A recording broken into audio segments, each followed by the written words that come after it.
Di sini dengan saya mahasiswa Rizka Prawestyani dari program studi S1 Keperawatan tingkat 4. Di sini saya sudah bersama dengan Pak Prodi S1 Keperawatan, Bu Ani Nurhidayati. Selamat pagi Bu Ani. Selamat pagi Mbak Rizka.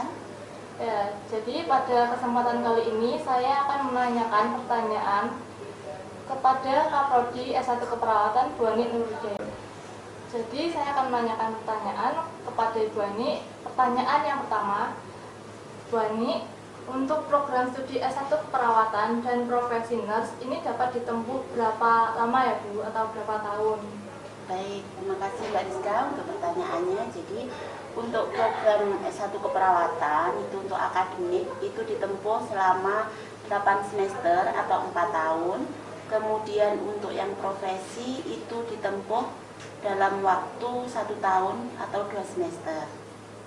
Ya, jadi untuk yang akademik 4 tahun atau 8 semester dan yang profesi 1 tahun atau 2 semester. Untuk mata kuliahnya sendiri nih Bu, yang dipelajari di program studi S1 Keperawatan dan Profesi Nurse itu ada apa saja ya? Baik, jadi untuk program S1 Keperawatan dan Profesi Nurse itu sebenarnya ada keterkaitan. Jadi untuk proses pembelajaran itu memang dari awal kita memberikan pembelajaran baik kognitif, afektif, dan psikomotor. Jadi di akademik itu nanti kita akan belajar tentang materi-materi di mana semua teori itu akan diberikan di program akademik.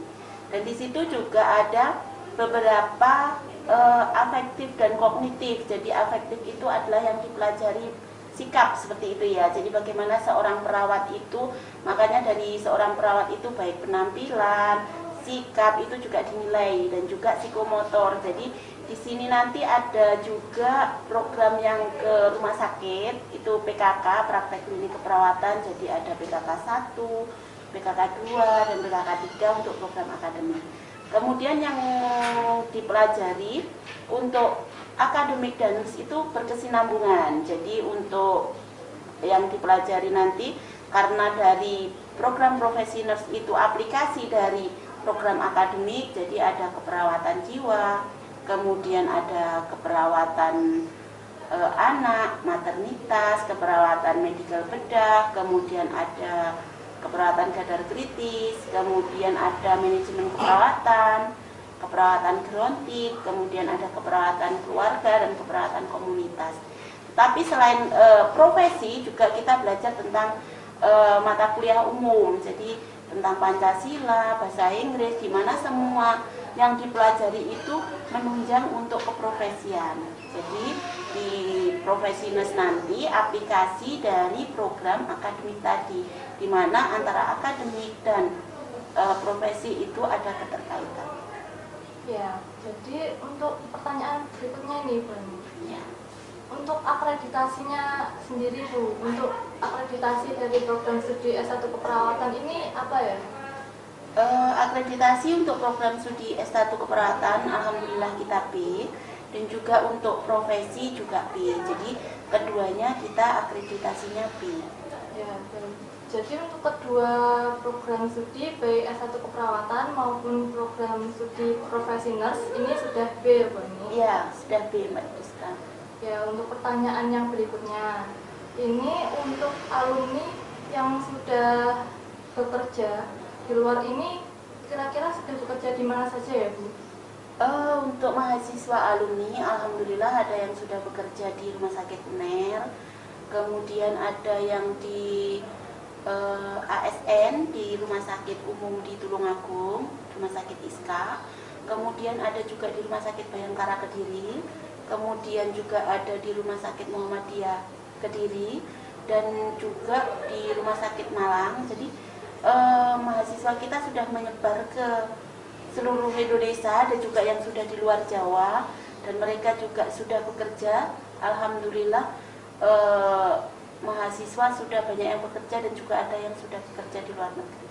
Oh, jadi ini alhamdulillah ya Bu, Ya, sudah banyak alumni yang bekerja tidak hanya di Kediri tapi juga bisa kerja di dalam maupun di luar negeri. Ya, selain itu dari mahasiswa kita juga ada yang juga sudah magister keperawatan, dia juga bekerja sebagai dosen.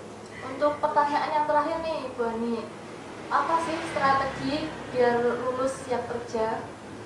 Ya, strategi supaya lulus siap kerja. Jadi mahasiswa itu dalam proses belajar mengajar dia harus ikuti proses, ya.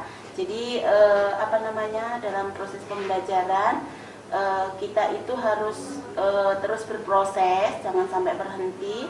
Kemudian juga tetap semangat, kemudian laksanakan semua baik kognitif, afektif, dan psikomotor itu balance. Karena menjadi seorang perawat itu tidak hanya cukup pintar saja, tidak hanya cukup baik saja, dan tidak cukup hanya pintar dalam skill. Jadi ketiganya itu harus balance, harus seimbang, sehingga mahasiswa kita membuat mahasiswa itu untuk bisa menyeimbangkan antara kognitif, afektif, dan psikomotor, di mana mereka semuanya harus sangat baik, ikuti berproses. Kemudian setelah lulus langsung memang untuk IUKOM itu perlu strategi juga, jadi harus banyak belajar. Baik, sebenarnya yang dari UKOM itu diambil dari proses pada saat dia pembelajaran baik akademik maupun profesi, seperti itu. Jadi dari situ